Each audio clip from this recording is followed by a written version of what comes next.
we kick off. Um, so I'm delighted to be here today with Deepa Purushothaman. I'm so sorry. I was practicing it and it just is not rolling off the tongue. Yes, it's fine. It's Purushothaman. Purushothaman, thank you. Sure. Who was one of the first women of color leaders at Deloitte. She was very much involved as a partner in a number of different practices and was the managing partner for the learning and development practice. And she has recently written a book, which has received quite a lot of attention, on the first, the few, the only, how women of color can redefine power in corporate America. And she'll be in conversation today with Professor Sangeeta Rao, who is not only responsible for our mentoring programs at Rutgers Business School, but also one of the co-founders of the Women in Business Center and runs the Women Build program as well. So I'll leave it to Sangeeta to have what I'm sure will be a very fascinating conversation with Deepa. Thank you both. Thank you. Thank you, Noah. Yes, so welcome, Deepa. It's I'm really honored and excited to be speaking with you. You have obviously done a lot over your career, but before we get into that piece of it, I'm wondering if you can share a little bit about your background. I am wondering what has been your personal journey so far, and what are some of the influences in your life that have shaped you into who you are today? Absolutely. And I was trying to change my name because for whatever reason, it was Deborah for a minute there.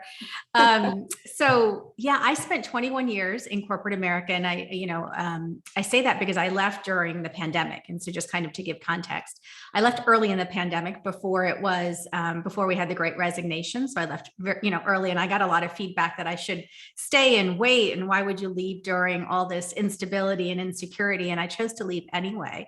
And so just kind of for context, I recently started the company Information and wrote this book. So it's all a relatively new endeavor. So I have, spent the last 2 decades as a corporate person rising within one company, which is also really unusual. But as far as background, I actually grew up in Jersey. So, know Rutgers really well. I grew up in White House Station, New Jersey. When I grew up there, it was a very, very white town. And so I say that because my parents were immigrants to the country in the late 60s. They came from India. I think there was always a lot of confusion for me navigating spaces. So I was maybe one of 4 or 5, students of color in a school of 500. And because my parents were immigrants, I don't think, they had language around race, I'm not that anybody does, but race was not something we talked about at home. There was a sense of if you work hard and, put your head to it, you'll get ahead. And I don't know that really equipped me for some of the spaces I found myself in, right? I navigated a lot of very elite institutions and was often and only in those spaces. And then when I went on to Deloitte, where I spent my 2 decades, it was a wonderful career and I moved quickly, but even in those spaces, I wasn't only. So I think it's always been something that I've been questioning and wondering about. I knew I wanted to leave for probably 3 years before I left.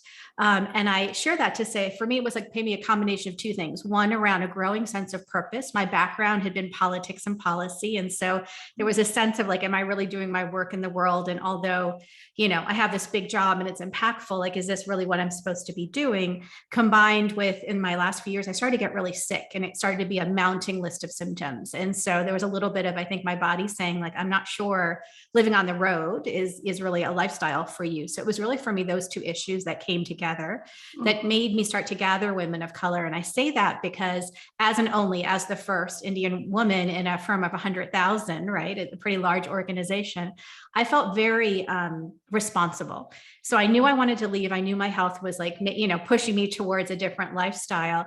And yet I felt really responsible for sitting in the seat as a first, right? Not only was I worried like that if I left or if I, quit, that there would be some discussion of my own limitations and my own failures, but I wondered like what it would mean for others around me. So in an attempt to figure that out, I started gathering women of color. And so a very long story short is it started one-on-one.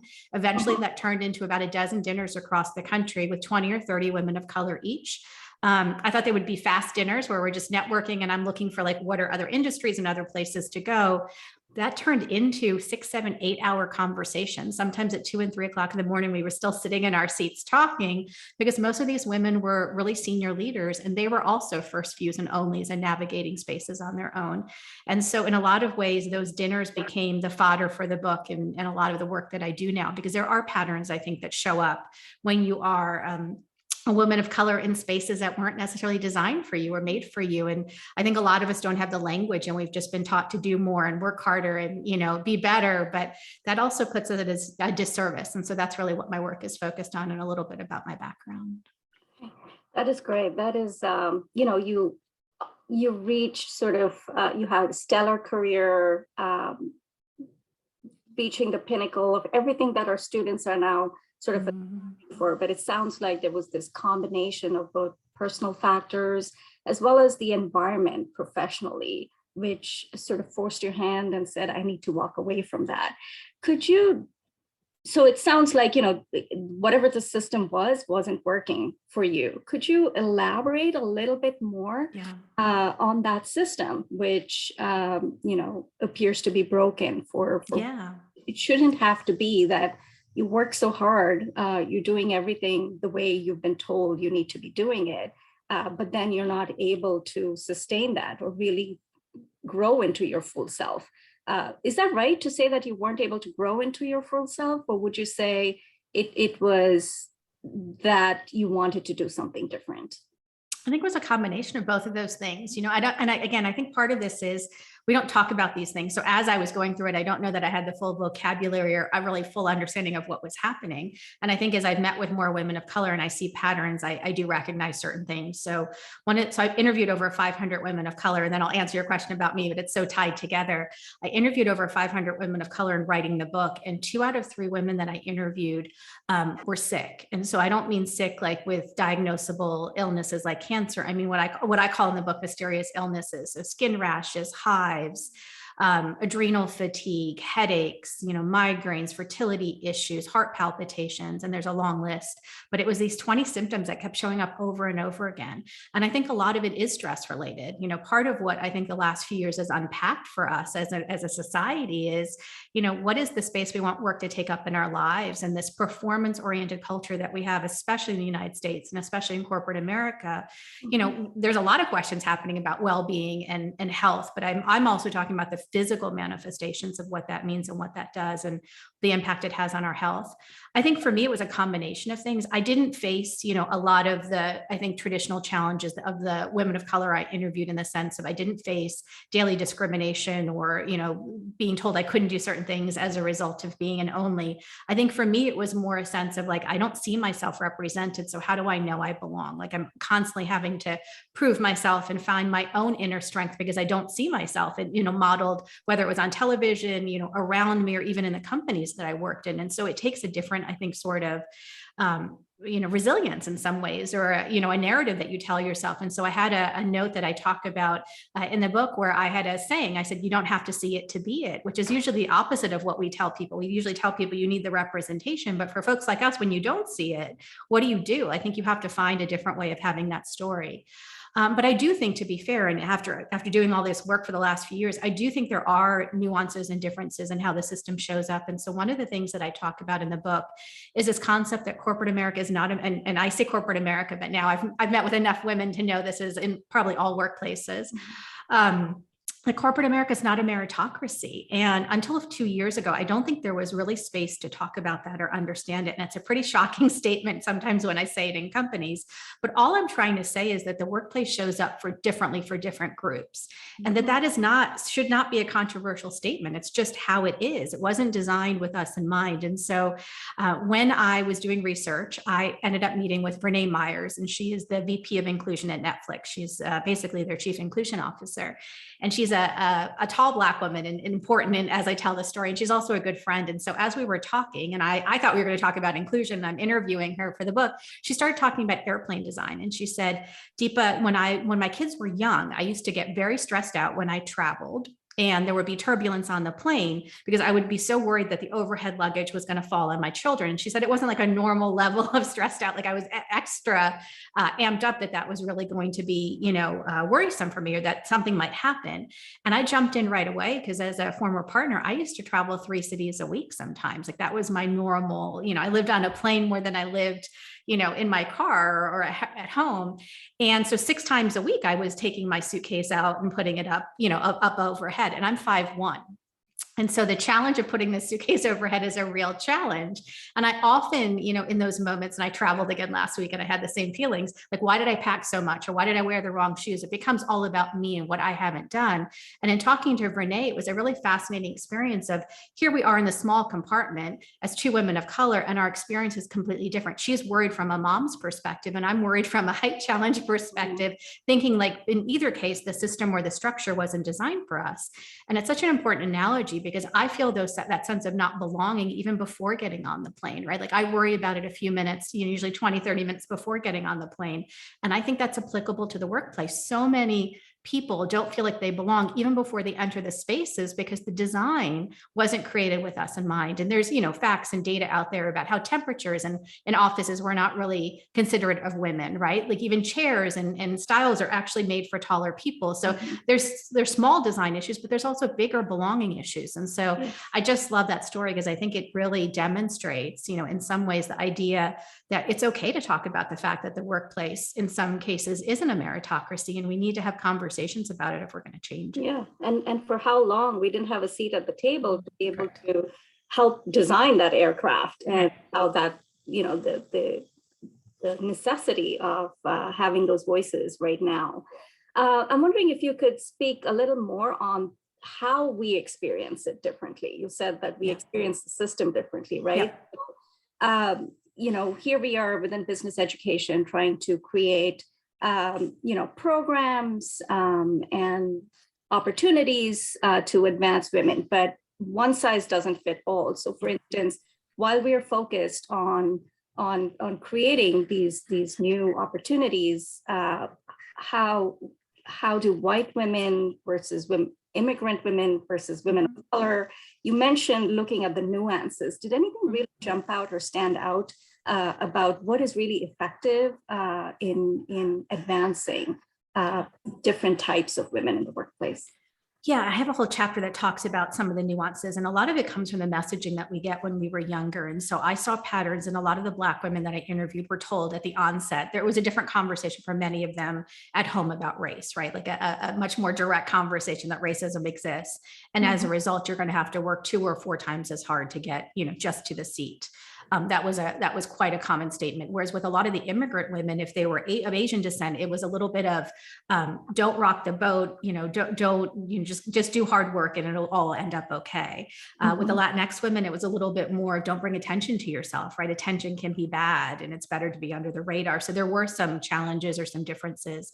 There was a lot of difference with the immigrant women and kind of the pressures and the expectations at home, right? Because there's a whole different set of discussions we never have about how our family culture really impacts the roles we can take outside of the home just because of the expectations and the burdens.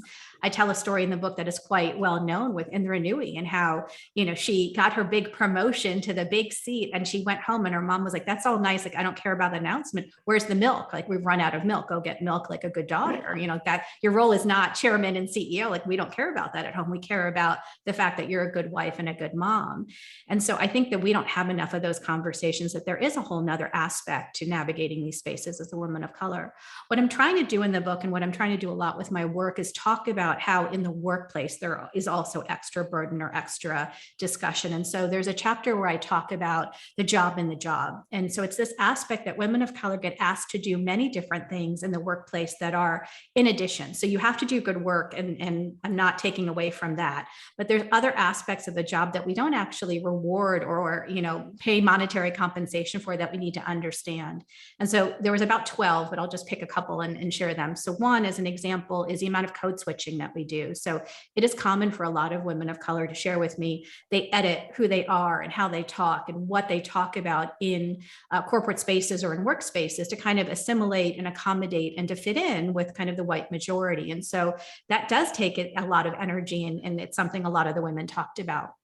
there was also this conversation around conforming. So one of the most shocking things that I found, in addition to how sick the women were, was there was a sense amongst almost all the women that I met that they were conforming, editing themselves, maybe erasing parts of themselves to get ahead. But this expectation, once we get to the senior director or maybe the VP level, then I'll be myself.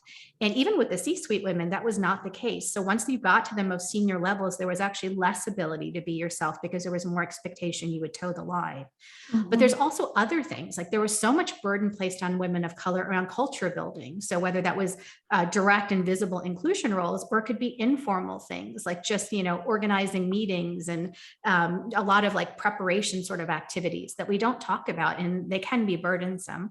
One of the examples I give in the book is related to representing your race. And so in particular, there was a story that is one of the most striking to me of all the interviews I did. It was a Black woman in the Midwest. And she said to me, I knew I was the only Black woman in the department when I was hired. But she said, I then in 6 months came to find out I'm the only Black person in the entire company. And then she shared with me, and we were 40 minutes into the interview, and she really started sobbing. She said, I'm realizing I'm one of the only, if not the only Black person in our town, like where the company is housed. And so she said, I really pay a lot of attention to how I represent all Black people, how I represent my race. It affects how I wear my hair and how I talk, even the food I bring to lunch. And she went through this long list of things that she was doing. And I shared this, Sangeeta, because her job was she's an accountant, right? So she had nothing to do with culture building. She wasn't even in HR or communications. And yet she felt so responsible because she said, I'm the only Black person I believe a lot of my colleagues will ever meet, and I want them to have a certain impression. And so I've taken on all these other things. And we had a long conversation about, was she conscious of doing that, or was it unconscious, and how much of that burden did she want to really bear? And so for me, it's a great example of all these extra things that women of color take on in the workplace, consciously or unconsciously. And part of my work is helping pull apart. You can do those things, but I want you to know that you're doing them so that you don't get years into your career and you really feel the weight of them, because they can be weighty, they can be burdensome. And so those are just a couple of examples, but there's a lot of extra things that we do as a result of being, fews and onlys that I think we need to talk about more often. Yeah, and all of this is unfolding right now in the midst of this Supreme Court nation, and Judge Ketanji just having to constantly have herself again and again. That burden is not fair and too much to take on. But absolutely. How do you really negotiate power within that? Like, is there something you can claim through some of those roles that actually puts you ahead in some way, or do you step back? Because it sounds like you have to play the game. So you want to play the game, but at the same time, if it's not in our best interest, what do we do? Do we step back? Do we push forward?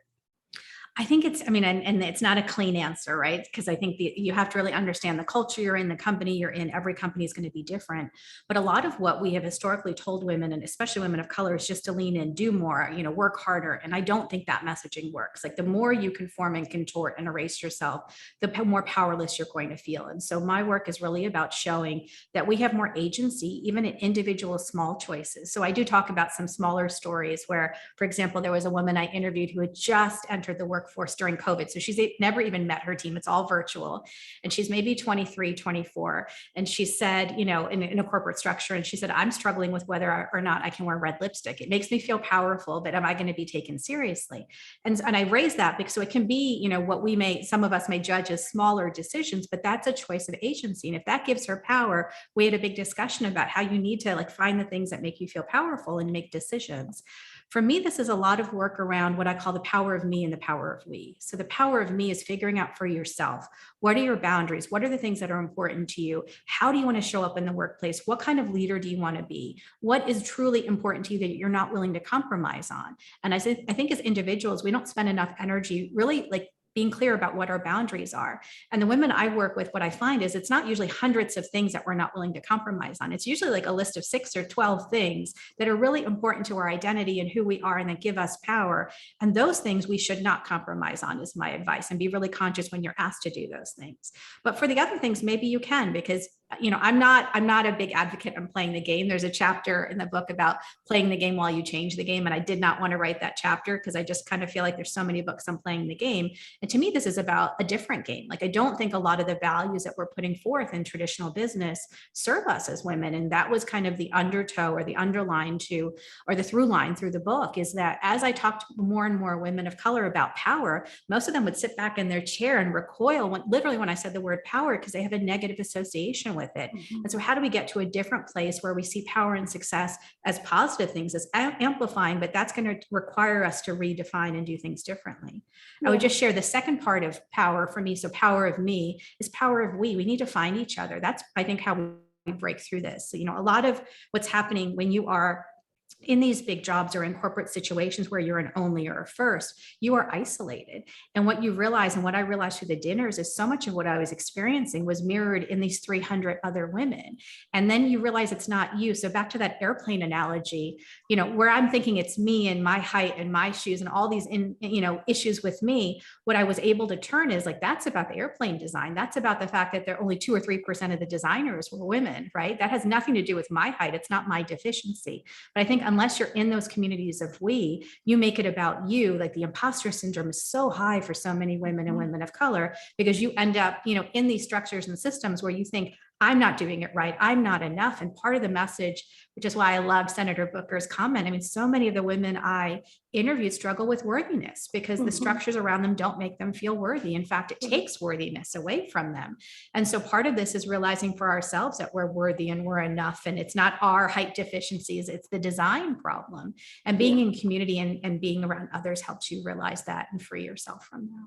Yeah, that's what I really appreciate about the book you've written, because everything that we do right now in this whole discourse of women's leadership development is the lean in approach. Right?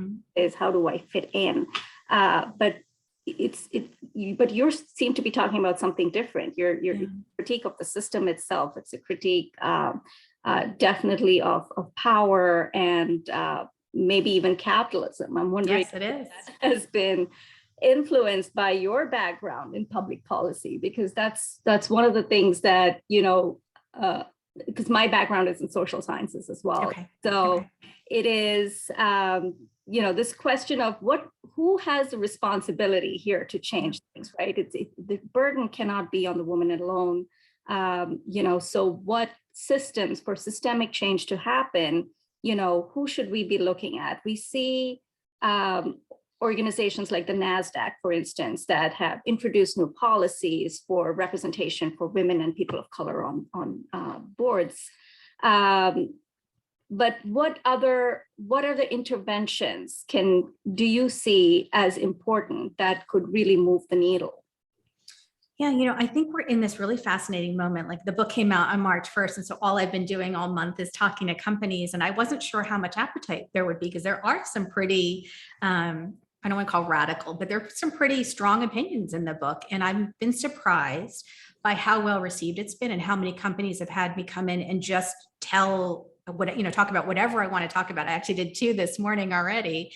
And so I think there's more appetite. I say that because when I was in corporate, I did a lot of consulting for other companies in my diversity role.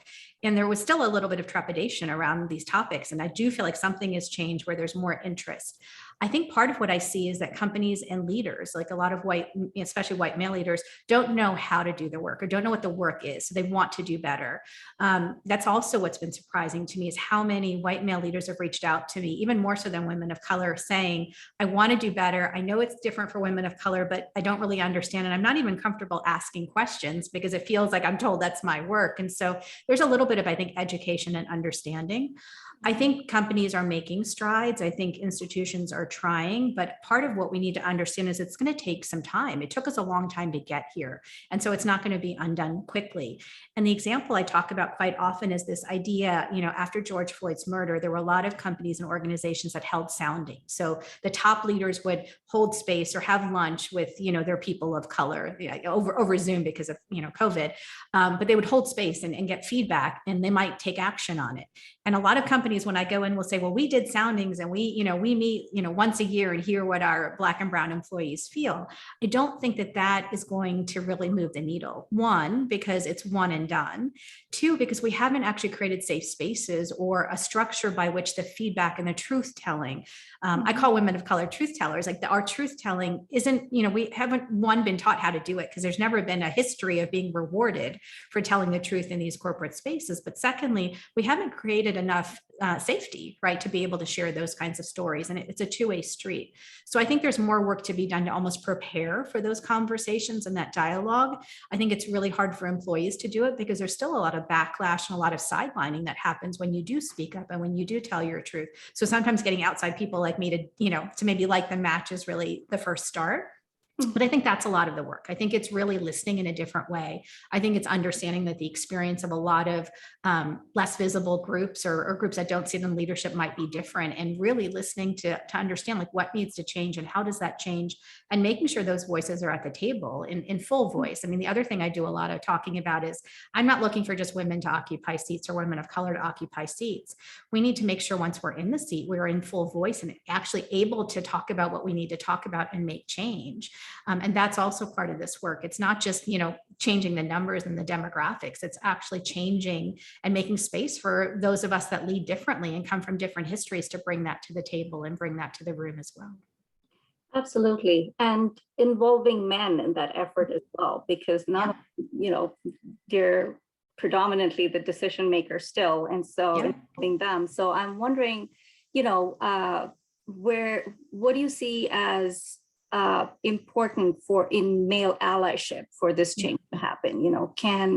Do you have any suggestions for what would make for a good male ally? Yeah. One of the things I say in the book, yeah, absolutely. One of the things I talk about is the idea that we don't need allies. Like I actually like the word co-conspirator better, and I borrowed it from Alicia Garza and others. But it's this idea that allyship can be a little bit neutral, right? Or can be a little bit bystanding, or being a cheerleader. Like a lot of people say that they're allies, but they don't actually lean into actually helping. And in order to make change, we need people to try and we need people to do things. My company did research with Billie Jean King and our leadership initiative in the fall. And one of the things we found is that we interviewed a number of white women and women of color. And the majority of white women said they wanted to mentor and sponsor women of color, almost 91%.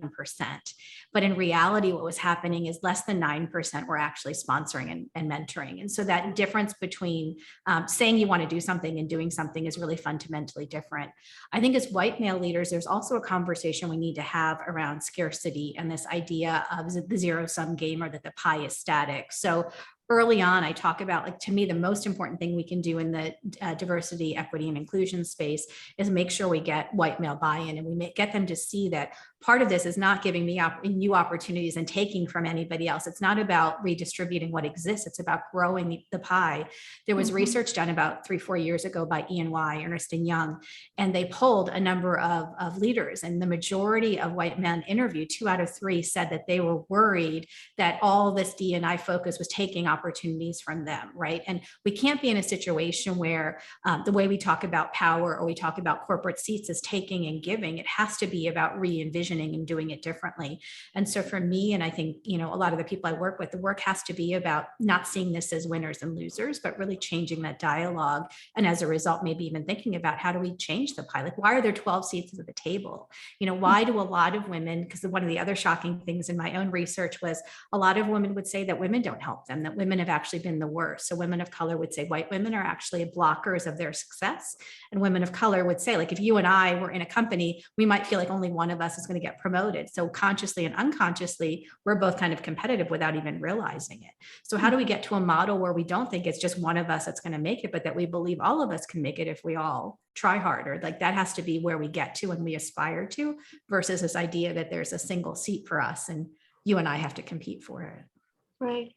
And along with that, the whole idea of unconscious bias, I think, for men that needs to be addressed in the workplace. Is that something that you see as important for organizations to do? Because when we were thinking about how to address this whole idea of male allyship, it was microaggressions is something that women of color bring up again and again for why they're not able to feel comfortable in their skin and really bring their full true selves to work. So do you see unconscious bias as another strategy to intervene here? Yeah, I have mixed feelings only because I feel like so many companies have been doing unconscious bias work for years now. And for me, it like gives them almost like a free pass. Like, so I'm talking from a corporate seat, it gives almost a free pass, like people don't mean it.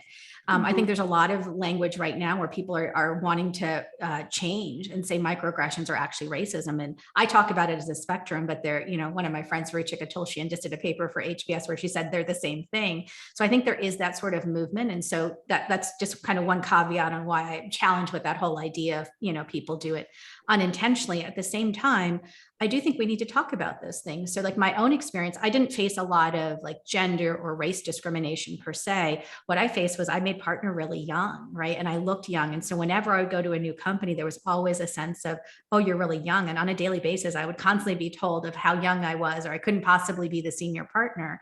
And the same sort of thing, I think over time, like as you kind of continue to justify that and explain that every single day, it does start to wear on you. Like I just start to get really annoyed now that I'm older. I wish I looked younger, but back then it used to really bother me and I used to get really edgy about it. And so I do think it does chip away at you. So for me, it's a little bit of, unconscious bias is part of it, but I almost feel like it's a different word I want to use. There's a lot of research that suggests we tend to gravitate towards people who look like us. And that happens in the hiring process, that happens in the promotion process, that happens in who we sponsor. And there's a lot of research that's been done to show that women of color actually get sponsored yet less, get promoted less, all of that. And so I do think we have to be more conscious because we also tend to live in communities that look like us as well. So part of what I'm making an argument for is if we don't start to talk about race and think about some of these things and have conversations about how we're biased, right? Whether it's unconscious or conscious, how we change that. If we don't do it at work, we're not going to ever do it because we tend to gravitate towards people who are like us. That's just the default, the human nature, aspect of it that comes up. So I think it's maybe more, I like the word like reprogramming rather than unconscious bias, but it's really being conscious, being really thoughtful and intentional about who are you gravitating to and what do I need to do differently? Because otherwise by default, I'm going to favor, even unconsciously favor people that tend to look like me. Yeah, absolutely. So I want to switch gears a bit and talk about information because, creating communities where empowered women empower other women it can be transformational. I see that all the time with my students.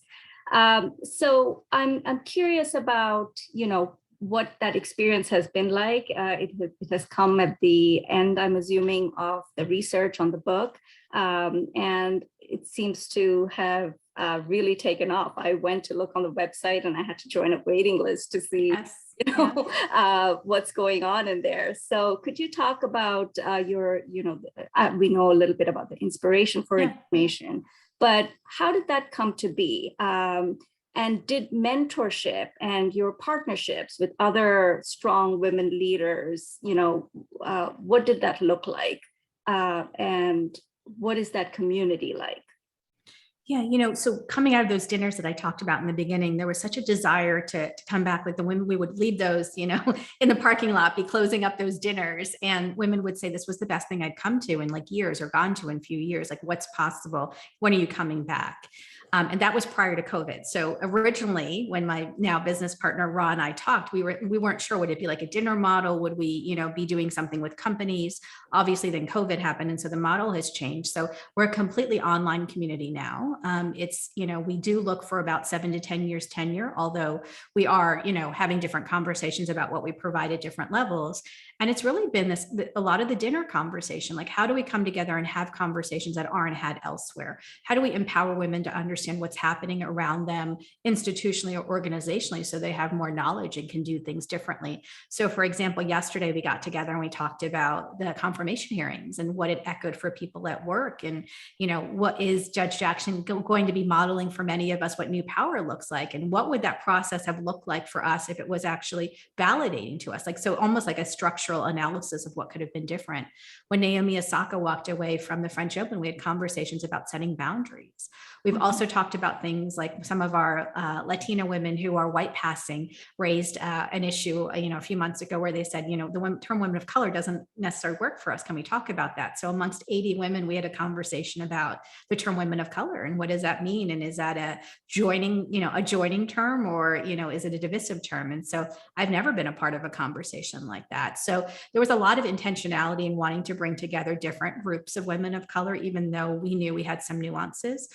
We saw power, especially in the workplace, in bringing these groups together versus separating them out, because I think that's some of why we don't have this collective voice in this movement happening right now, because we're all in these individual ERGs versus coming together. But I would share with you, like even a quarter, we're about a year old, so it's a pretty new organization, but a quarter into our programming, we took a poll and said of our members, how many of you feel like, this has made a difference? And 25% of our women said they've asked for bigger jobs, more money, or left their role as a result of being directly in the community, because they saw others asking for more. They saw others quitting. They saw others like, no, I'm not going to take that inclusion role unless it comes with pay. Like they actually saw others modeling that. And there is something that happens when, again, you're not isolated and when it's not just happening to you. So I think that's part of what is the power of community for everybody. And, I'm focused on women of color, but a lot of moms are coming together. A lot of, different groups are coming together. Because again, I think we're in a moment where there's been such a sense of isolation, and there's such possibility if we come together and have different discussions and share and support each other. Yeah, absolutely. I mean, it's very exciting to hear.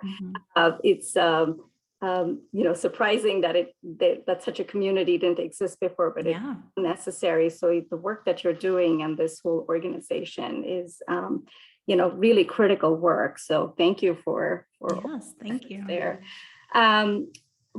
Could you speak a little bit about mentorship, because it is promoted so much within workplaces, and you mentioned earlier, it's this additional burden that sometimes women of color have to take on.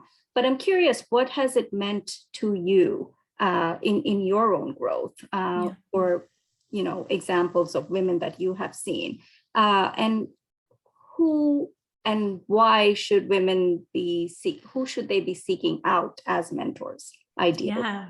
It's interesting. So, I was asked a question yesterday, like who were your, mentors and role models? And part of my challenge was, because I worked in tech and telecom, I didn't work with a lot of women. I was, not only was I the only woman of color, but I didn't work around other women leaders.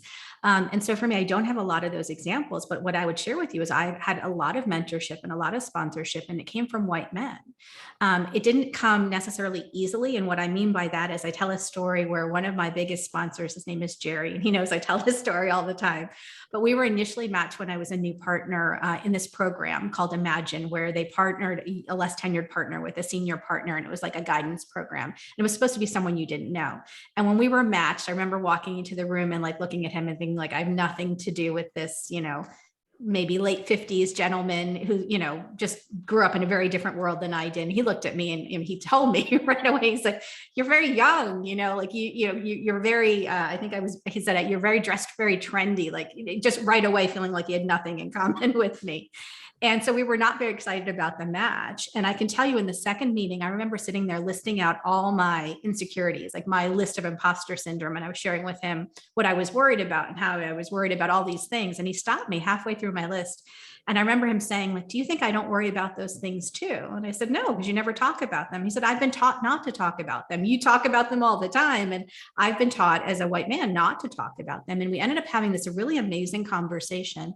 And he became one of my biggest sponsors for my entire career, and pulled me along and gave me opportunities as a result of, I think, of that discussion that we had, where we ended up realizing there was so much commonality, but it wasn't on the face, right? Like when I saw him and when he saw me, we didn't think we had anything in common, but there was such shared history and such shared experiences and such shared neuroses, I guess, in some ways, but we don't talk about that enough. And so my advice to women is to get comfortable reaching out to people and asking for help. That, for me, I didn't find that one mentor or sponsor that looked like me, and I really struggled. And so how I developed my own leadership style was to pull different pieces from different people. So I like how this partner gives feedback. I like how this partner, commands a room. I like how this partner sends emails. And I started to pull different pieces because, again, I had been looking for that magic partner I could emulate, or that magic leader, and they didn't show up for me, right? Exactly in the way that credit who I was and what I was and where I came from. And so I think it's okay to reach out to people and say, I admire this about you, or I love, how you set boundaries around your time with your children. Could we just talk about that? But I also think we tend to teach people to be so formal and overthink those things. And some of it is just based on connection and relationship and how, like, what do you have in common with somebody and how do you click with them? And once you find that click, people will do a lot of things for you. So I would encourage people to reach out. I'd encourage them to figure out what is the one thing that you're asking for, or that you feel connect. Why do you want my mentorship? Why is my mentorship so important? And really kind of being thoughtful about who you reach out to, but reach out, because I think people are more willing now than ever to help, especially women of color. Yeah, I think absolutely. And it's this human connection, the importance of it, I think, during the pandemic has been more highlighted than ever before. This is a pandemic transformed world. And I think people are seeking and needing those connections. So now is the time to do that. So we have one question, and I think we're coming up on time soon, but let me just get to this one over here before anything else. The question is, speaking of Billie Jean and tennis coaches, they encourage you not to watch a bad game before your match and pick up bad habits. Could you point out some of the bad habits you've observed in conventional workplaces that are male dominated, especially in relation to decision-making where alternate perspectives were overlooked? Yeah, I think for me, when I see a question like that, I think of things, and by the way, it still happens on Zoom, but in rooms, I used to see how women would be talked over, or a woman would bring up an idea and 3 people later, they'd give credit to somebody else. And a lot of women of color reach out to me as a result of Zoom, thinking it would be better. And in fact, it maybe exasperates some of these issues. So I think some of the bad behavior is dismissing or not giving credit where it's due, is kind of rewarding the most boisterous and the loudest voices in the room and the most bravado versus maybe the introverts or the quiet ones or the soft-spoken ones. And so I think it's a little bit of that. I also think we're in a moment where you're seeing more research over the last couple of years around things like empathy and how should we look at leadership, that there's other qualities that are really important. So I think we're hopefully in a moment where we're going to start to think about the things that are important and the criteria we use for leadership in a very different way. And we're even going to start to think about things like lived experiences in a different way. Part of what we're about to announce with Information, one of your previous speakers, Hala, we're doing this work with her, but it's about placing more women of color on boards. And part of what we want to do is really talk about the criteria we use for board readiness or even executive readiness, and how those criteria tend to favor people who've come before. Almost like you have to have P&L experience, you have to have global experience, you have to be these certain things, but that list is a very white male traditional list. And how do we start to expand the definition of leadership so that more women of color and their lived experiences are given value and given credit? Because I think we come from such rich histories and such deep experiences, but there's not always space to value that in traditional corporate structures. Great, thank you. We have one more question that's coming. In your experience, have you seen any senior executives acknowledge systemic inequity as a factor in the difficulty women of color often have in corporations? Yeah, I think that's what I'm sharing with you. Like, I wrote the book purely for women of color, naively thinking that's who's going to pick it up. And it's not. It's been a lot of white leaders, a lot of white executives who are acknowledging that it's different and it's true. I think it's maybe the book is giving them a way to talk about it and understand it. So I'm actually really optimistic in a way that I wasn't sure how this would be received or what the conversation would be. I actually think there is more openness to the fact that it's not equal. And I would also maybe end with, I think there's a lot of white men out there who the workplace is not working for either. Like my peers and those younger than me, they want to raise their children. They want to be home. They want a different sort of balance of what the space that work is taken up in their lives. So again, my focus is on women of color, but what I'm talking about, the themes I think are relevant for everybody. And so, yes, I do think that there's more acknowledgement than ever before. And I think we're going to even see more in the years to come. Great. So one last question for me, just because, I'm always thinking of my students and we're preparing them, they're getting ready to graduate into, their new roles in corporate America, at least the seniors. So what is, your most important piece of advice you would give a woman of color entering corporate America today who's aspiring for leadership role? Yeah, I think it's probably two things. One, it's figure out what's important to you and your voice, and know that you have more power than ever before, and that you're more in demand than ever before. And you get to pick and choose and interview your companies, and, in as much as they interview you. Like, we're just in a moment we're in demand, and use that power. I think the second piece would be to find your, other women of color, find your sisters, and, keep them on a group chat, keep them on a WhatsApp group, like whatever that is for you. But things are going to happen to you. Don't get caught flat-footed, when the first person says something racist or something is uncomfortable. Like, have your resources and your support system so that you can get through it more quickly than those of us have done historically, where we didn't have that support. That's probably my advice. Great, thank you so much, Deepa. That was really insightful conversation, and I'm just really excited to share your book with everyone that I work with. Thank you. Thank you for having me.